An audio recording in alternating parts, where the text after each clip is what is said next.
ప్రకాశం జిల్లా పెదదోర్నాల మండలం పంచాయతీ వారి ఆధ్వర్యంలో కార్యాలయం ఆవరణలో ఉచిత చలివేంద్రాన్ని ఎర్రగొండపల్లెం తెలుగుదేశం పార్టీ ఇన్ఛార్జి గూడూరి ఎరిక్షన్ బాబు మరియు సర్పంచ్ హారిక ప్రారంభించారు. అలాగే స్వచ్ఛ ఆంధ్ర స్వచ్ఛ దివస్ కార్యక్రమం కార్యదర్శి శివకోటేశ్వరరావు అధ్యక్షతన శనివారం నిర్వహించారు.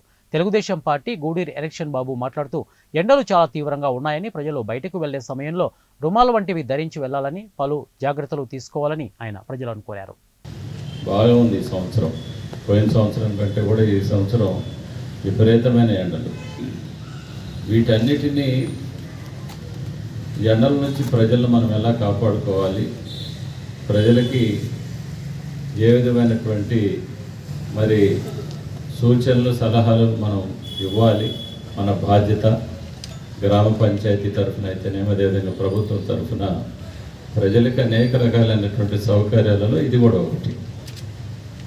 ఎండాకాలం అనేది మనం మ్యాక్సిమం ఎండ నుంచి తప్పించుకోవాల్సిన అవసరం ఎంతైనా ఉంది. ఎందుకంటే గతంలో లాగా ఏదో బయటికి పోకపోయినా కానీ ఎండ తప్పుకునే పరిస్థితి కాదు.